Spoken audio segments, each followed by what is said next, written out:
نن دا دلابل لورم کالج ته چې کنه سره غاړې دي بچي هغه سره باندې شي ها ماماجي وای لور تیار شوي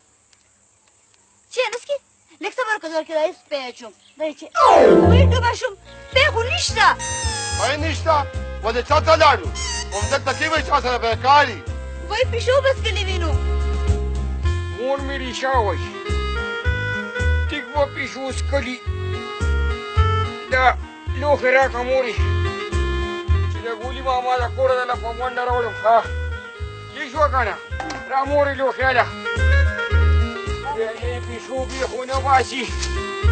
چې ټوله لکه زر راوړه ماماجي دی چې ځو نابخته کېږي ها بچې ښه وای لورې ته به اوس بغیر چې وځې نو زمانې راکړی دی ستا په سر باندې مریض شي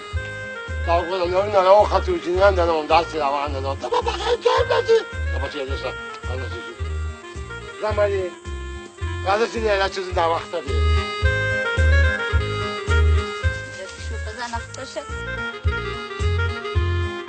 وګوره جنین بېچې ولاړه او پته نشه دې به کله راځي وله مورې پرې وایه هله مورې سپومې څه شوه پای ناوخته هغه لاړه بغیر ته شو یاره مورې په خدای یقین وکړه په ما مه کوه لکه چې زه تا ته اوس ګورم نو هسې لکه ژړا راشي لکه اوس ته عمر د کارونو دي څوک هم بچي چې زه کارونه کوم نو څوک په راله کوي دا څه ګوره مورې نو لکه اوس چې په کور کې بله ښځه وي که نه نو هغې به کار کوو او تا به عبادت کوو ها بچي خو زما نصیب دونه چېرته دی تاسو خپل نصیب او زما ارمانونو ته په خپله دیوالونو درولي دي څه مطلب مطلب یې خدای کو که زه هم پوهېږم خو ما هسې اوس واورېدل چې سخت کال بجټ کې وریجې او غوړي ارزان شوي دي ښه ده که نه بچي زمونږ ژوند خو د ګرانۍ د راسه ګران شوی دی بچي مورې داسې کوي بي بي سي لندن ووي سره مرزان شو په سرو څه وکړم بچي زما عمر خو د کالو اچولو نه دی هلکه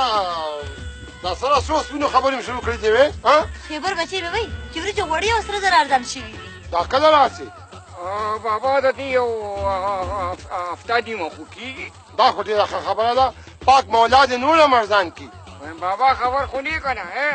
ټولې دنیا پکې د ودونو پروګرامونه جوړ کړل د هغې زمیني کاکا د اتو کالو زوی دی واده والا کوي د اتو کالو نه اتیاو کالو به و چې د اتو کالو بیا خو د واده پروګرام پکار دی یاره بابا په خولې کې دې ګوړې او شکرې په مور ویم دا کور کار زیات دی که نه دا غریبان لږ په ارام شي بلکل بلکل زه هم نن ستا ورور ترور پسې سوال جواب کوم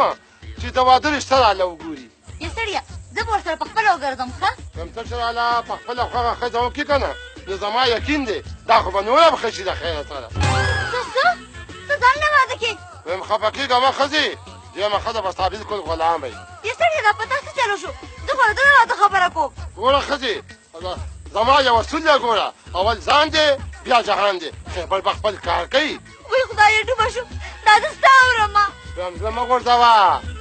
دغه د کور ټوله مشري به ستا په اختیار کړي که نه زه صابرو پسې ورځم ښه دعا کوم چې خدای مې کامیابه کړي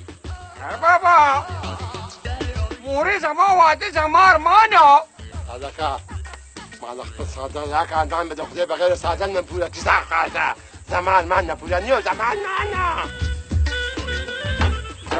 دا به داسې وي لکه تو چې هغه جینۍ ته بدېږي مې واده به شمو ته که نه لویه خبره خو نه هغه په ټوله کې راغلی راځه ورغلی تا ته پته شته زما په زړه کې د مینې اور بل دی مینې اور ښه بس ټیک ده تو ځان له تیاري شروع کړه زه به تا د هغو کره بوځم دا خو د ښه خبره وکړه که نه اصلي چې زه ورته واده شم که نه او جنیان د جنۍ په شانتې نه وي او هسې په غم او نرم که نه زه خو یم ودانې بوځم چې ویې ګورو که جینۍ دې ولیده نو د ګلو لخته ده لخته خو شامیره دا لږ پیسو ته مې ضرورت پیسو ته د چا ضرورت نه شي چې پیسو ته ضرورت دی ورته پیسې ډېرې ښه خو کور راله آباد کړه عجیب کې واته نور هم بیا در کومه بس ته داسې وګڼه لکه چې ستا واده وشو مبارک دې شه الله درته خپله ډوله وښیه یا الله زما ډوله زه اوچته کړه او ما واده کړه